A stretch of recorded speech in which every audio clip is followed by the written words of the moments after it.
Periyar Maniammai Institute of Science and Technology, Thanjavur. The world needs you. Green Park Coaching Center, All India First Rank, 720 out of 720. Number of students joined MBBS in 2024, 1951. Green Park Coaching Center. Kerala மாநிலம் காசர்கோடு, கண்ணூர், வயநாடு, கோழிக்கோடு, மல்லபுரம் உள்ளிட்ட 5 மாவட்டங்களுக்கு அதி கனமழைக்கான சிவப்பு நிற எச்சரிக்கை விடுக்கப்பட்டுள்ளது.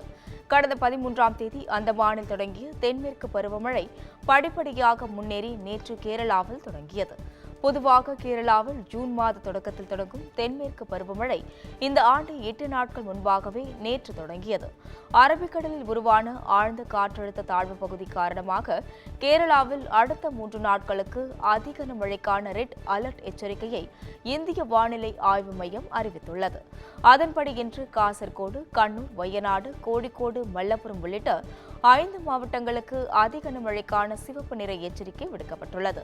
இதனிடையே red alert எச்சரிக்கை காரணமாக கண்ணூர், காசர்கோடு, கோழிக்கோடு, இடுக்கி உள்ளிட்ட 4 மாவட்டங்களில் குவாரிகள் செயல்பட தடை விதிக்கப்பட்டுள்ளது.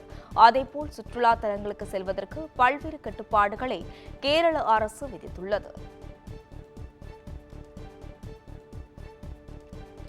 கோவை மற்றும் நீலகிரிக்கு இன்று மற்றும் நாளை அதிக கனமழைக்கான ரெட் அலர்ட் விடுக்கப்பட்டுள்ளது. அதேபோல் நெல்லை, தேனி, தென்காசி, குமரி மாவட்டங்களில் மிக கனமழைக்கான எச்சரிக்கை விடுக்கப்பட்டுள்ளது. வானிலை நிலவரம் குறித்து செய்தியாளர்களை சந்தித்த வானிலை ஆய்வு மைய தென்மண்டல தலைவர் அமுதா, கேரளா மற்றும் தமிழ்நாட்டின் ஒரு சில பகுதிகளில் தென்மேற்கு பருவமழை தொடங்கியுள்ளதாக கூறினார். கடந்த மார்ச் மாதம் முதல் தற்பொழுது தமிழ்நாட்டில் இயல்பை விட 92% அதிகளவு மழை பெய்துள்ளதாகவும் கூறினார். வங்கக்கடலில் வரும் 27ஆம் தேதி காற்றழுத்த தாழ்வு பகுதி உருவாக வாய்ப்புள்ளதாகவும், தற்பொழுது அரபிக்கடலில் நிலை கொண்டுள்ள காற்றழுத்த தாழ்வு மண்டலமாகவே கரையை கடைக்கும் என தெரிவித்தார். இதனிடையே கோவை மற்றும் நீலகிரிக்கு இன்று மற்றும் நாளை அதி கனமழைக்கான ரெட் அலர்ட் விடுக்கப்படுவதாகவும், நெல்லை, தேனி, தென்காசி, குமரி மாவட்டங்களில் மிக கனமழைக்கு வாய்ப்பு உள்ளது என்றும் அவர் தெரிவித்துள்ளார். கோவை மற்றும் நீலகிரி மாவட்டத்திற்கு அதிக கனமழைக்கான ரெட் அலர்ட் விடுக்கப்பட்டுள்ளதால் அங்கு தேசிய பேரிடர் மீட்புக் குழுவினர் முகாமிட்டுள்ளனர். தமிழகத்தில் தென்மேற்கு பருவமழை துவங்கியுள்ள நிலையில் கோவை மற்றும் நீலகிரி மாவட்டங்களுக்கு 3 நாட்களுக்கு கனமழை எச்சரிக்கை விடுக்கப்பட்டுள்ளது. அந்த வகையில் கோவை மாவட்டத்திற்கு இன்று மற்றும் நாளை ரெட் அலர்ட் கொடுக்கப்பட்டுள்ளது. இதையடுத்து அரக்கோணத்திலிருந்து தேசிய பேரிடர் மீட்புக் குழுவினர் கோவையில் முகாமிட்டுள்ளனர். இதேபோல் நீலகிரி மாவட்டத்திற்கும் ரெட் அலர்ட் விடுக்கப்பட்டுள்ள நிலையில் அரக்கோணத்திலிருந்து 30 பேர் கொண்ட தேசிய பேரிடர் மீட்புக் குழுவினர் உதகையில் முகாமிட்டுள்ளனர். அவர்கள் குழுவாக கூடலூர் மற்றும் குந்தா பகுதிகளில் தயார் நிலையில் நிறுத்தப்பட்டுள்ளனர். தென்காசி மாவட்டத்திற்கு கனமழைக்கான ஆரஞ்சு அலர்ட் விடுக்கப்பட்டதை அடுத்து மாவட்டத்தில் உள்ள அணைகளை மாவட்ட ஆட்சியர் ஆய்வு செய்தார். இந்திய வானிலை ஆய்வு மையம் இன்றும் நாளையும் தென்காசி மாவட்டத்தில் கனமழைக்கான ஆரஞ்சு அலர்ட் அறிவித்துள்ளது. இதையடுத்து தாழ்வான பகுதியில் வசிக்கும் பொதுமக்கள் பாதுகாப்பாக இருக்க மாவட்ட ஆட்சித்தலைவர் கமல் கிஷோர் அறிவுறுத்தியுள்ளார். மேலும் கடையநல்லூர் அருகே உள்ள மேக்கரை அடவிநகினார் கோவில் நீர்த்தேக்கம், சொக்கம்பட்டி பகுதியில் உள்ள கருப்பாநதி நீர்த்தேக்கம், குண்டாறு அணை நீர்த்தேக்கம் உள்ளிட்ட அணைகளை அவர் ஆய்வு செய்தார். தொடர்ந்து பெரும் மழை பெய்யும் பட்சத்தில் முன்னெச்சரிக்கை நடவடிக்கைகள் குறித்தும் ஆலோசனை மேற்கொண்டார்.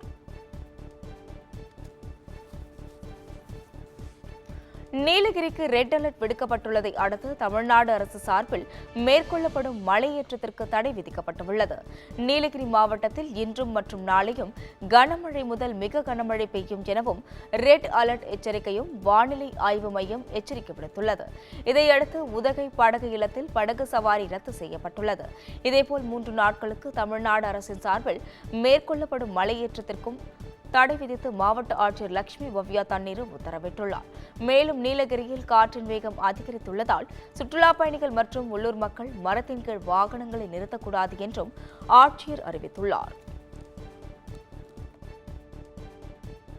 கொஞ்சம் ஒரு கைண்ட் ஆஃப் அவேர்னஸ் இருக்குது. ஸோ அதனால பரவாயில்ல. ஆனால் டூரிஸ்ட் வெளியே ஊர்லேருந்து வரவங்களுக்கு இதோட இன்டென்சிட்டி அவ்வளோ தெரியாது. இங்கே காற்று ரொம்ப ஃபோர்ஸ்ஃபுல்லாக வரும். ஸோ சில ஆக்டிவிட்டீஸ் லைக் போட்டிங் ஏற்கனவே நம்ம ஸ்டாப் பண்ணியிருக்கோம். நம்ம ட்ரெக் தமிழ்நாட்டில் ட்ரெக்ஸ் கூட இப்போ நம்ம பண்ணுறது இல்லை இந்த நெக்ஸ்ட் அடுத்த 3 நாளில். இது இல்லாமல் அவங்க ஓனாக ஃபாரஸ்ட்குள்ளே இல்லைன்னா இந்த மாதிரி ட்ரெக்கிங்ஸு சொந்தமாகவே யாரோட கைடன்ஸ் ஒரு பர்மிஷன் இல்லாமல் போகக்கூடாதுன்னு ஒரு ஸ்மால் ரிக்வெஸ்ட் டு ஆல். நீலகிரிக்கு ரெட் அலர்ட் விடுக்கப்பட்டுள்ள நிலையில் பொதுமக்கள் 2 நாட்களுக்கு தேவையான அத்தியாவசிய பொருட்களை சேமித்து வைத்துக் கொள்ளுமாறு அமைச்சர் சுவாமிநாதன் அறிவுறுத்தியுள்ளார். நீலகிரிக்கு ரெட் அலர்ட் எச்சரிக்கை விடுத்துள்ளதைத் தொடர்ந்து மாவட்ட நிர்வாகம் சார்பில் பல்வேறு முன்னெச்சரிக்கை நடவடிக்கைகள் மேற்கொள்ளப்பட்டு வருகிறது. இந்நிலையில் நீலகிரி மாவட்ட பொறுப்பு அமைச்சர் சுவாமிநாதன் உதகையில் உள்ள கூடுதல் மாவட்ட ஆட்சியர் அலுவலகத்தில் மாவட்ட அரசு துறை அதிகாரிகளுடன் ஆலோசனை கூட்டம் நடத்தினார். பின்னர் செய்தியாளர்களிடம் பேசிய அவர், இன்று சுற்றுலா ஸ்தலங்களுக்கு செல்லும் சுற்றுலா பயணிகள் மாலை 4 மணிக்குள் அவர்கள் தங்கியிருக்கும் இடங்களுக்கு திரும்புமாறு அறிவுறுத்தினார். பொதுமக்கள் ஏன்னு சொன்னால் வெளியூரிலிருந்து வந்திருக்கிறார்கள். அவர்கள் சுற்றுலா சென்று பயன்பட வேண்டும் என்று மகிழ வேண்டும் என்று பல்வேறு பகுதிக்கு செல்லக்கூடும். எனவே தங்குமிடங்கள் எல்லாம் அதிகாரிகள் மூலமாக எச்சரிக்கை செய்யப்படுவதற்கு நடவடிக்கை எடுக்கப்பட்டிருக்கிறது. காரணம் 4 மணிக்குள் திரும்ப அவர்கள் எங்கெங்கே தங்கியிருந்தார்களோ அந்தந்த இடத்திற்கு அவர்கள் வந்துவிட்டால் அவர்களுக்கு பாதுகாப்பாக இருக்கும் என்பதை எச்சரிக்கையாக அவர்களுக்கு ஒரு விழிப்புணர்ச்சியாக இதை கட்டாயப்படுத்தாமல் விழிப்புணர்ச்சி மூலமாக அவர்களுக்கு ஒளிபெருக்கி மூலமாக ஆங்காங்கே இருக்கக்கூடிய அதிகாரிகள் அவர்களுக்கு எச்சரிக்கை செய்ய வேண்டும் என்று விழிப்புணர்ச்சி செய்ய வேண்டும் என்று அங்கே வேண்டுகோள் செய்யப்பட்டிருக்கிறது. ஆங்காங்கே கோவைக்கு ரெட் அலர்ட் விடுக்கப்பட்டுள்ள நிலையில் எவ்வளவு மழை வந்தாலும் அதனை சமாளிக்கக்கூடிய அளவிற்கு முன்னேற்பாடு நடவடிக்கைகள் மேற்கொள்ளப்பட்டுள்ளதாக அமைச்சர் முத்துசாமி தெரிவித்துள்ளார். கோவை ரயில் நிலையம் அருகில் உள்ள கூட்சிட் சாலையில் அமைச்சர் முத்துசாமி, மாவட்ட ஆட்சியர் பவன்குமார், மாநகராட்சி ஆணையர் சிவகுரு பிரபாகரன் ஆகியோர் ஆய்வு மேற்கொண்டனர். பின்னர் செய்தியாளர்களிடம் பேசிய அமைச்சர் முத்துசாமி, மாவட்டம் முழுவதும் மாநகராட்சி மட்டுமல்ல, மேட்டுப்பாளையத்தில் தொடங்கி வால்பாறை வரை அத்தனை இடங்களிலும் மிக அருமையான முன்னேற்பாடுகளை செய்துள்ளனர். எவ்வளவு மழை வந்தாலும் அதனை சமாளிக்கக்கூடிய அளவிற்கு எதிர்கொள்ள முன்னேற்பாடுகள் நடைபெற்றுள்ளதாக அமைச்சர் முத்துசாமி கூறினார். பிரச்சனைகள் இருக்கும் என்பதை ஏற்கனவே உள்ள அனுபவத்தை வைத்து அந்த இடங்களிலே தொடர்ச்சியாக பல்வேறு திட்டங்கள் நிறைவேற்றப்பட்டு தண்ணீர் தேங்குவது தவிர்க்கப்படுகிற வகையிலே நடவடிக்கை தொடர்ச்சியாக எடுத்திருக்கிறார்கள். மாவட்டம் முழுவதும், மாநகராட்சி மட்டுமல்ல, மாவட்டம் முழுவதும் மேட்டுப்பாளையத்திலே தொடங்கி வால்பாறை வரை அத்துணை இடங்களிலேயும் மிக அருமையான முன்னேற்பாடுகளை செய்திருக்கிறார்கள். ஒவ்வொரு துறையும் அதில் மிக கவனம் எடுத்து கடந்த முறை என்ன பிரச்சனைகள் எல்லாம் வந்ததோ அந்த பிரச்சனைகளை மனதிலே வைத்து அதற்கான நடவடிக்கைகள் எடுத்திருக்கிறார்கள். எனவே இந்த முறை எவ்வளவு மழை பெய்தாலும் அதை எதிர்கொள்கிற அளவிற்கு நம்முடைய அதிகாரிகள் மிக அருமையாக செய்திருக்கிறார்கள். கோவை மாவட்டத்திற்கு கனமழைக்கான ரெட் அலர்ட் விடுக்கப்பட்டுள்ள நிலையில் மேட்டுப்பாளையம் நகராட்சி சார்பில் அவசர கால உதவி எண் அறிவிக்கப்பட்டுள்ளது. கோவை மாவட்டம் வால்பாறையில் தென்மேற்கு பருவமழை தொடங்கியுள்ளதை அடுத்து அனைத்து துறை சார்ந்த அதிகாரிகள் மற்றும் பேரிடர் மீட்புக் குழுவினருடன் ஆட்சியர் பவன்குமார் தலைமையில் அவசர காணொலி ஆலோசனைக் கூட்டம் நடைபெற்றது. இக்கூட்டத்தில் ஒலிபெருக்கி மூலம் பொதுமக்களுக்கு விழிப்புணர்வு ஏற்படுத்த உள்ளிட்ட முன்னெச்சரிக்கை நடவடிக்கைகள் குறித்து ஆட்சியர் கேட்டறிந்தார். இதனிடையே ஆட்சியர் உத்தரவின் பேரில் மேட்டுப்பாளையம் நகராட்சி சார்பில் மழை பாதிப்பு ஏற்பட்டால் பொதுமக்கள் தங்களது உதவிக்காக நகராட்சி அலுவலகத்தில் தெரிவிக்க அவசர கால உதவி எண் அறிவிக்கப்பட்டுள்ளது. தலைநகர் டெல்லியில் இரவு முழுக்க கனமழை வெளுத்து வாங்கியது. டெல்லியில் இரவு நேரத்தில் அதிகனமழைக்கு வாய்ப்பிருக்கலாம் என இந்திய வானிலை ஆய்வு மையம் ரெட் அலர்ட் கொடுத்திருந்தது. அதன்படி டெல்லியின் பெரும்பாலான பகுதிகளில் இடி மின்னலுடன் கூடிய கனமழை பெய்தது. மேலும் பல இடங்களில் காற்றின் வேகமும் அதிகமாக காணப்பட்டது. இதனால் மோதி பாக், சாஸ்திரி பவன், ஹுமாயூன் சாலை உள்ளிட்ட பல இடங்களில் மழைநீர் வெள்ளம் போல பெருக்கெடுத்து ஓடியது. மேலும் மழை காரணமாக டெல்லி முழுவதும் குளிர்ச்சியான சூழல் நிலவியது. மும்பை, ஹரியானா மாநிலங்களில் இரவு முழுவதும் கனமழை கொட்டி தீர்த்தது. கோடைக்காலம் முடிக்கும் முன்னரே பருவமழை தொடங்கியதால் இந்தியாவின் பல மாநிலங்களிலும் மழை பெய்து வருகிறது. அதன்படி தலைநகர் டெல்லியை தொடர்ந்து மும்பையிலும் இரவில் கனமழை வெளுத்து வாங்கியது. இந்த மழையால் மும்பையின் கிழக்கு எக்ஸ்பிரஸ் நெடுஞ்சாலை உட்பட பல இடங்களிலும் வாகன ஓட்டிகள் பெரிதும் அவதிக்குள்ளாகினர். இதேபோல் ஹரியானாவிலும் இரவு முழுவதும் இடியுடன் கூடிய மழை பெய்தது. மேலும் காற்றும் பலமாக வீசியதால் பொதுமக்களும் வாகன ஓட்டிகளும் பெரிதும் பாதிக்கப்பட்டனர்.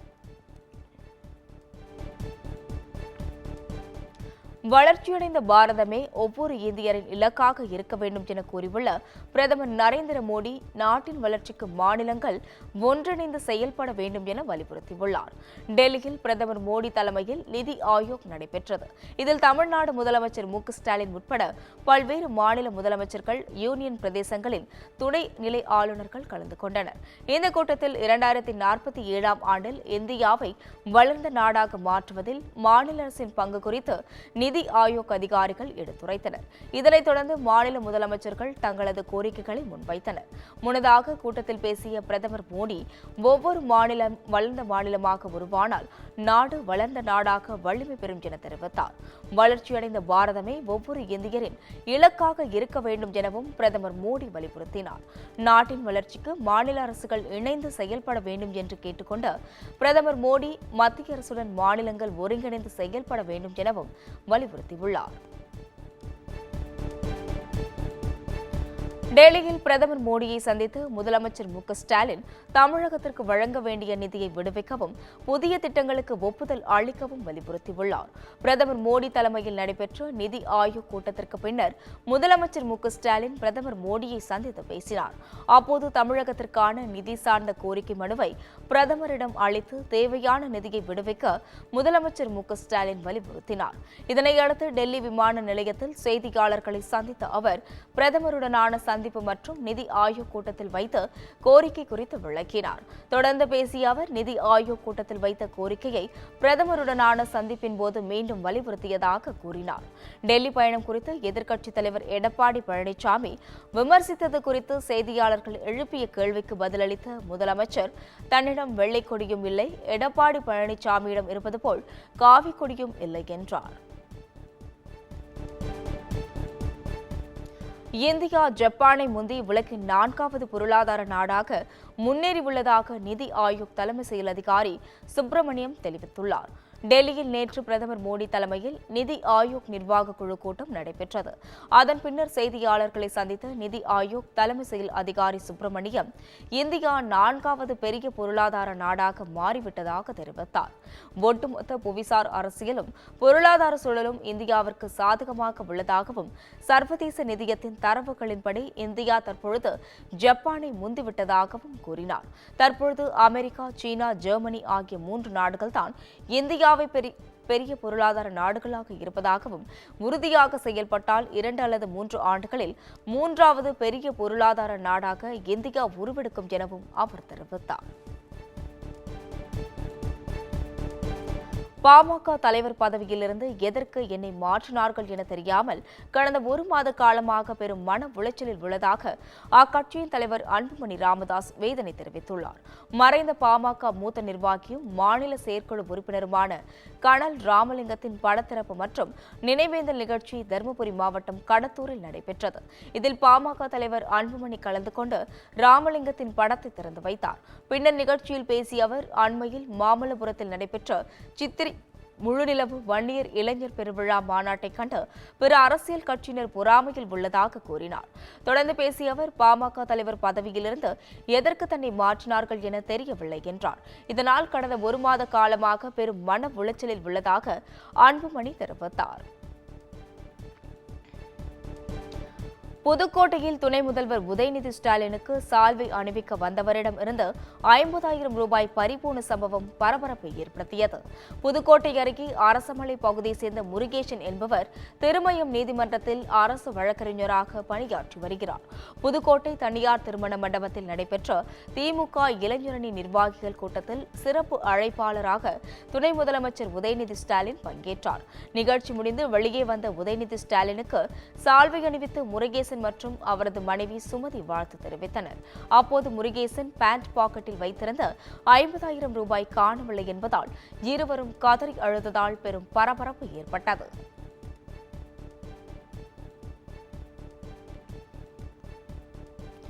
நான் முதல்வன் திட்டத்தின் மூலம் சென்னையிலிருந்து 22 மாணவ மாணவிகள் ஜெர்மன் நாட்டிற்கு கல்வி சுற்றுலாவிற்காக புறப்பட்டனர். ஒவ்வொரு மாவட்டத்திலும் உள்ள அரசு பள்ளிகளில் நடைபெற்ற பல்வேறு விதமான போட்டிகளில் வெற்றி பெற்று முதல் இடம் பிடித்த மாணவ மாணவிகள் நான் முதல்வன் திட்டத்தின் மூலம் வெளிநாட்டிற்கு கல்வி சுற்றுலாவாக தமிழ்நாடு அரசு அழைத்து செல்கிறது. இந்நிலையில் பள்ளிகளில் நடைபெற்ற போட்டிகளில் பங்கேற்று வெற்றி பெற்ற 9 மாணவர்கள், 13 மாணவிகள் என மொத்தம் 22 மாணவ மாணவிகள் கல்வி சுற்றுலாவிற்காக ஜெர்மனி நாட்டிற்கு புறப்பட்டனர். இத்திட்டத்தின் மூலம் இதுவரை 300க்கும் மேற்பட்ட மாணவ மாணவிகள் வெளிநாட்டிற்கு சுற்றுப்பயணம் மேற்கொண்டுள்ளனர். அரசு பள்ளியில் படிக்கிறவங்க மோஸ்ட்லி கிராமத்தில் இருக்கனால அவங்க எதையும் அதிகமாக பார்த்துருக்க மாட்டாங்க. அவங்கள ஊக்குவிக்கிற விதமாக எங்கள் எல்லாத்தையும் வெளிநாட்டுக்கு கூட்டு போய் அங்கே என்னென்னலாம் இருக்குது, இன்னும் வெளியில் போனால் உங்களுக்கு நிறைய இது இருக்குது, வாய்ப்புகள் இருக்குதுன்னு சொல்லி எஜுகேஷனல் ட்ரிப்பாக ஒவ்வொரு யூனிவர்சிட்டிலையும் என்னென்ன இருக்குதுன்னு சொல்லி எங்களுக்கு காமிக்கிறதுக்காக கூப்பிட்டு போகிறாங்க. மாநில அளவில் நிறைய போட்டிகள் நடத்தி அதில் வெற்றி பெற்ற மாணவர்களை வெளிநாட்டுகளுக்கு அழைச்சிட்டு போகிறாங்க. இது எங்களை ஊக்குவிக்கிறதுக்கும் நாங்கள் மென்மேலும் வளர்கிறதுக்கும் ஒரு முதல் படியாக இருக்கும். அங்கே அழைச்சிட்டு போயிட்டு அங்கே இருக்கிற எல்லாத்தையுமே சுற்றி காமிக்கிறாங்க. இது எங்களை எப்படி மோட்டிவேட் பண்ணுறது, அங்கே நிறைய விஷயங்களை நாங்கள் கற்றுக்கலாம். இந்த நாடு இல்லாமல் வெளிநாடுகளுக்கும் சென்று அங்கே இருக்கிறதும் கற்றுக்கிறனால எங்களோட அறிவும் மேம்படும், அதோடு இல்லாமல் எங்களோட கல்வியும் மேம்படும். இந்த வாய்ப்பை கொடுத்த தமிழ்நாட்டு கவர்மெண்ட்டுக்கு நன்றி சொல்லுங்கள். திண்டுக்கல் மாவட்டம் ஒட்டன்சத்திரம் அருகே தனியாருக்கு சொந்தமான மில்லில் சட்டவிரோதமாக தங்கி வேலை செய்து வந்த வங்கதேசத்தை சேர்ந்த 29 பேரை போலீசார் கைது செய்தனர். ஒட்டன்சத்திரம் சட்டமன்ற தொகுதிக்கு உட்பட்ட வாகரை ஊராட்சியில் தனியாருக்கு சொந்தமான பின்னலாடை நிறுவனத்தில் வங்கதேசத்தை சேர்ந்த 29 நபர்கள் வேலை பார்ப்பதாக போலீசாருக்கு ரகசிய தகவல் கிடைத்தது. இதையடுத்து ஒட்டன்சத்திரம் காவல்துறை கண்காணிப்பாளர் டிஎஸ்பி கார்த்திகேயன் தலைமையிலான போலீசார் சோதனை மேற்கொண்டபோது வங்கதேசத்தை சேர்ந்த 29 பேர் போலியாக ஆதார் கார்டு தயாரித்து தமிழகத்திற்குள் நுழைந்து பணியில் ஈடுபட்டது தெரியவந்தது. இதையடுத்து அவர்கள் அனைவரையும் கைது செய்த போலீசார் ஒட்டன்சத்திரம் குற்றவியல் நடுவர் நீதிமன்றத்தில் ஆஜர் செய்து சிறையில் அடைத்துள்ளனர்.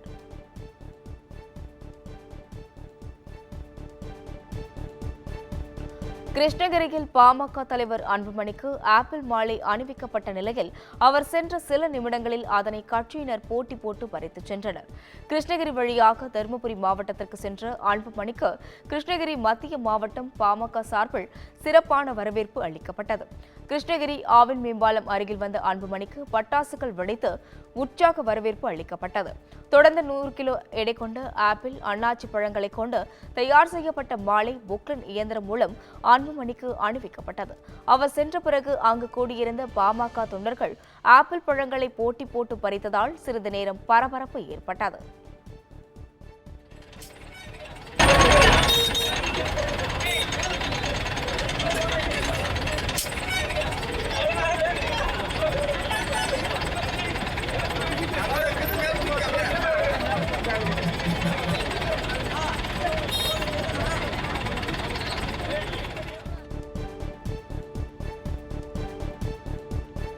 விவசாயிகள் கடன் முழுமையாக தள்ளுபடி செய்ய வலியுறுத்தி வருகிற ஜூன் 3ஆம் தேதி திருவாரூர் மாவட்ட ஆட்சியர் அலுவலகத்தை காவிரி டெல்டா தழுவிய அளவில் மாபெரும் முற்றுகை போராட்டம் நடைபெறும் என PR பாண்டியன் அறிவித்துள்ளார். மன்னார்குடியில் தமிழக காவிரி விவசாய சங்க மாநில மாவட்ட நிர்வாகிகள் ஆலோசனை கூட்டம் PR பாண்டியன் தலைமையில் நடைபெற்றது. கூட்டத்திற்கு பின் செய்தியாளர்களிடம் பேசிய அவர், கோடை சாகுபடி பயிர்கள் பருத்தி, எள் கோடை மழையில் அழிந்து விட்டதாகவும் அதற்கான இழப்பீட்டை வழங்க வேண்டும் என்று கூறினார். விவசாயிகள் வங்கிகளில் நகைகளை அடகு வைத்து கடன் பெறுவதற்கான நடவடிக்கையில் மத்திய அரசு கொண்டு வந்துள்ள நடைமுறைகளை மாற்ற வலியுறுத்தியும் வரும் 3ஆம் தேதி திருவாரூர் மாவட்ட ஆட்சியர் அலுவலகத்தை காவிரி டெல்டா தழுவிய அளவில் மாபெரும் முற்றுகை போராட்டத்தை நடத்த உள்ளதாக கூறினார். கோடை சாகுபடி பயிர்களான பருத்தி, எள் முழுமையும் கோடை மழையில் அழிந்துவிட்டது. பருத்தியும் எள்ளும் பயிரிட்ட விவசாயிகள் காவிரி டெல்டாவில் வாழ வழியில்லாமல் பரிதவித்து வருகிறார்கள். தமிழ்நாடு அரசு உடனடியாக கணக்கெடுப்பு நடத்தி பாதிக்கப்பட்ட விவசாயிகளுக்கு பேரிடர் மேலாண்மை நிதியிலிருந்து உடனடியாக இழப்பீடு வழங்க வேண்டும். விவசாயிகள் உற்பத்தியை அழிப்பதற்கும் விவசாயிகள் வாழ்க்கையோடு விளையாடுவதற்கும் முயற்சி எடுப்பதை கண்டித்து வருகிற ஜூன் 3ஆம் தேதி திருவாரூர் மாவட்ட ஆட்சியர் அலுவலகத்தை காவிரி டெல்டா தழுவிய அளவில் மாபெரும் முற்றுகை போராட்டத்தை நடத்த இருக்கிறோம். ஆயிரக்கணக்கான விவசாயிகள் அதில் பங்கேற்க இருக்கிறார்கள். சேலம் மாவட்டம் சங்ககிரி அருகே காரின் மீது இருசக்கர வாகனம் நேருக்கு நேர் மோதி நீண்ட தூரம் தரதரவென இழுத்து செல்லும் சிசிடிவி காட்சிகள் வெளியாகியுள்ளது. சங்ககிரி அடுத்த காவிரிப்பட்டி பகுதியை சேர்ந்த சுந்தரமூர்த்தி என்ற இளைஞர் தேவூரிலிருந்து எடப்பாடி செல்வதற்காக அவரது இருசக்கர வாகனத்தில் அரசிராமணி செட்டிப்பட்டி பகுதியில் சென்றபோது எதிரே வந்த கார் இருசக்கர வாகனத்தின் மீது எதிர்பாராத விதமாக நேருக்கு நேர் மோதியது. இதில் இருசக்கர வாகனம் காருக்குள் சிக்கி தரதரவென்று சுமார் 100 அடி தூரம் இழுத்து செல்லப்பட்டது. அப்போது இருசக்கர வாகனத்தில் வந்த சத்தியமூர்த்தி நல்வாய்ப்பாக காரின் முன்பகுதியில் இறுக்கமாக பிடித்து அமர்ந்து உயிர் தப்பினார். இந்த விபத்தின் சிசிடிவி காட்சிகள் வெளியாகியுள்ளது.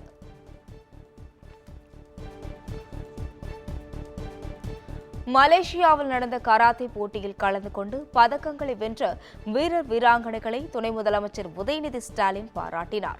புதுக்கோட்டை மாவட்டம் மாளிகீடு தனியார் திருமண மண்டபத்தில் திமுக நிர்வாகிகள் ஆலோசனை கூட்டம் நடைபெற்றது. இதில் பங்கேற்றுவிட்டு வெளியே வந்த துணை முதலமைச்சர் உதயநிதி ஸ்டாலின் நிர்வாகிகள் கூட்டத்தில் சிக்கிக் கொண்டார். அப்போது தன்னை காண நின்ற விளையாட்டு வீரர்களை அழைத்து அவர்களிடம் எங்கு விளையாடினீர்கள், எப்பொழுது வெற்றி பெற்றீர்கள் என அன்புடன் நலம் விசாரித்து அவர்களுடன் குழு புகைப்படம் எடுத்துக்கொண்டு வாழ்த்துக்களையும் பாராட்டுக்களையும் தெரிவித்தார்.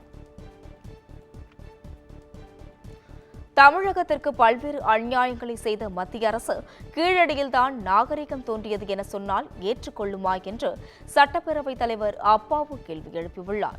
நெல்லை மாவட்டம் பாளையங்கோட்டை பார்வையற்றோர் பள்ளி வளாகத்தில் நடைபெற்ற நிகழ்ச்சியில் கலந்து கொண்ட பின்னர் செய்தியாளர்களிடம் பேசிய அப்பாவு, சமக்ர சிக்ஷா அபியான், இயற்கை பேரிடர், நதிகள் போன்றவையில் 1 பைசா கூட நிதி தராமல் மத்திய அரசால் வஞ்சிக்கப்பட்டுள்ள நிலையில் முதல்வர் நிதி ஆயோக் கூட்டத்தில் கலந்து கொண்டு தமிழகத்திற்கான உரிமையை வலியுறுத்தி உள்ளார் என்றார். தமிழகத்திற்கு பல்வேறு அநியாயங்களை செய்த மத்திய அரசு கீழடியில்தான் நாகரிகம் தோன்றியது என்பதை ஏற்றுக்கொள்ளுமா என்று கேள்வி எழுப்பிய அவர், ஒரு நாள் மாறும், பிரதமர் முதல்வரை சுட்டிக்காட்டுவார், அன்றைய தினம் எல்லாமே மாறிவிடும் என தெரிவித்தார். தர வேண்டிய நிதி சமக்கர சிக்ஷா அபியான் தரல. 100 நாள் வேலை செய்து 7 மாசம் ஆனதுக்கு அப்புறமும் தலைவர் திரும்ப எல்லாரும் போராடுற பிறகுதான் அதை தந்துட்டாங்க. அதே போல மெட்ரிக் சிபிஎஸ்இ பள்ளியில படிக்கிற பிள்ளைகள 25% பிள்ளைகள் ஏழை மாணவ மாணவிகளுக்கு இடம் ஒதுக்கணும். அதுல 60% நிதி ஒன்றிய அரசு கொடுக்கணும், மாநில அரசு 40% கொடுக்கணும். அதையும் கொடுக்கறது இல்லை. இப்படி தொடர்ந்து இயற்கை பேரிடர்கள், பெரிய வெள்ளம் போன்ற பாதிப்புகள்லாம் ஒரு நயா பைசா கூட நமக்கு தருவதில்லை. மாற்றாந்தாய் மனப்பான்மையோடு இருக்கிறதுனால நம்முடைய மாண்புமிகு முதல்வர் அவர்கள் அந்த நிதி ஆயோக் கூட்டத்தில் எவ்வளவு வஞ்சிக்கப்பட்டிருக்கோம், பாதிக்கப்பட்டிருக்கோம், எங்களுக்கு உரிய உரிமையை தாருங்க, நிதியை தாருங்கன்னு கேட்க போயிருக்காங்க. Periyar Maniammai Institute of Science and Technology, Thanjavur. The world needs you. Green Park Coaching Center, All India First Rank, 720 out of 720. Number of students joined MBBS in 2024, 1951. Green Park Coaching Center.